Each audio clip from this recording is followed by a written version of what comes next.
PM Modi आज video conference के जरिए केंद्र राज्य विज्ञान सम्मेलन का उद्घाटन करने वाले, जहां कांग्रेस भारत जोड़ो यात्रा के जरिए 2024 के लोकसभा चुनाव की तैयारी में जुटी है, तो वहीं बीजेपी ने इन चुनावों के मद्देनजर 14 राज्यों के प्रभारियों के नामों का ऐलान कर दिया है। साथ ही यूपी में बीजेपी सांसदों का रिपोर्ट कार्ड तैयार किया जा रहा है, जिसके आधार पर उनका भविष्य तय होगा।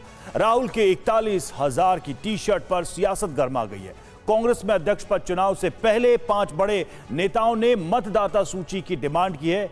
यूपी में आज से मदरसों के सर्वे पर टीमों का गठन हो सकता है। उधर महाराष्ट्र सरकार ने याकूब मेमन कब्र विवाद पर जांच कराने का फैसला किया है। देश की बड़ी खबरों को जानने के लिए देखते हैं भारतवर्ष टॉप नाउ।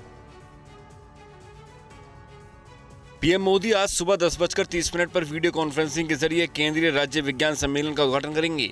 इस मौके पर प्रधानमंत्री सभा को संबोधित भी करेंगे। क्या आप भेड़ बकरियों को पाल के साल में करोड़ों कमाना चाहते हो?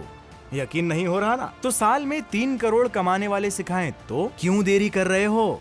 फ्रीडम ऐप डाउनलोड करो। ये अपनी तरह का पहला सम्मेलन है। सम्मेलन का उद्देश्य सहकारी संघवाद के उत्पाद से केंद्र और राज्य के बीच बेहतर तालमेल और सहयोग तंत्र मजबूत करना और पूरे देश में विज्ञान, प्रौद्योगिकी और एसटीआई के एक सशक्त इकोसिस्टम का निर्माण करना है। 2024 लोकसभा चुनाव के लिए जहां कांग्रेस भारत जोड़ो यात्रा कर रही है, तो वहीं बीजेपी 2024 चुनाव को ध्यान में रखते हुए 14 राज्यों के प्रभारियों का ऐलान कर दिया है। मंगल पांडे को पश्चिम बंगाल, महेश शर्मा को त्रिपुरा, प्रकाश जावड़ेकर को केरल, संबित पात्रा को पूर्वोत्तर राज्यों का कोऑर्डिनेटर बनाया गया है। वहीं आज दिल्ली में एनसीपी के 8वें राष्ट्रीय अधिवेशन में विपक्षी एकता पर मंथन होगा।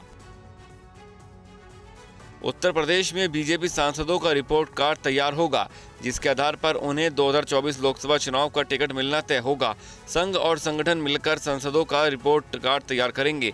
रिपोर्ट में देखा जाएगा कि कौन सा सांसद जनता के बीच रहा है और उनका जनता के साथ कैसा व्यवहार रहा।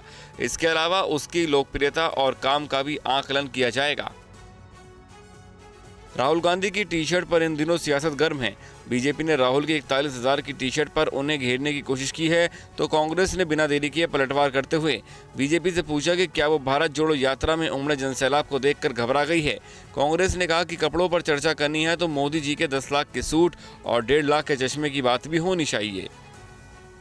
कांग्रेस अध्यक्ष पद के चुनाव से पहले कांग्रेस के 5 नेताओं ने मतदाता सूची मुहैया कराने की मांग दोहराई है। मनीष तिवारी, कार्तिक चिदम्बरम, शशि थरूर, प्रद्युत बारदोलाई और अब्दुल खलीक ने मधुसूदन मिस्त्री से कहा है कि उम्मीदवारों के लिए ये संभव नहीं है कि वो 28 प्रदेश कमेटी और 9 केंद्र शासित प्रदेशों में जाकर मतदाता सूची की जांच कर पाएं।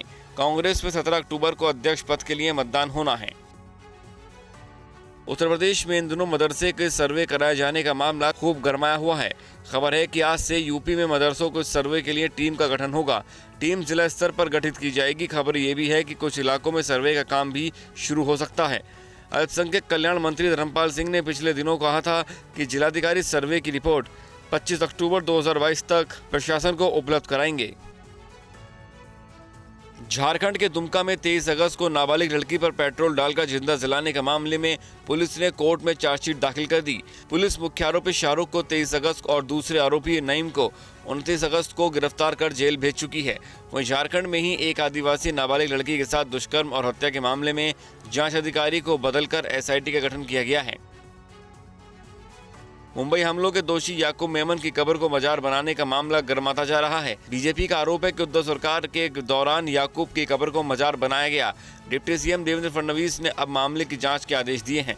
साथ ही याकूब मेमन की कब्र की जांच के लिए एक समिति भी गठित होगी। फडणवीस ने कहा है कि उनकी सरकार ही याकूब को फांसी दिए जाने की मांग को लेकर आधी रात सुप्रीम कोर्ट पहुंची थी। छत्तीसगढ़ में राष्ट्रीय स्वयंसेवक संघ की बड़ी बैठक कल यानी 10 सितंबर से शुरू होने जा रही है। 3 दिवसीय अखिल भारतीय समन्वय बैठक रायपुर के एयरपोर्ट से लगे श्री जैनम भवन में 10 से 12 सितंबर तक चलेगी। भाजपा अध्यक्ष जेपी नड्डा भी इस बैठक में शामिल होंगे। आरएसएस के 36 अनुशासनिक संगठनों के करीब 250 पदाधिकारी बैठक के लिए रायपुर पहुंच रहे हैं। क्या आप भेड़ बकरियों को पाल के साल में करोड़ों कमाना चाहते हो? यकीन नहीं हो रहा ना? तो साल में 3 करोड़ कमाने वाले सिखाएं तो क्यों देरी कर रहे हो? फ्रीडम ऐप डाउनलोड करो।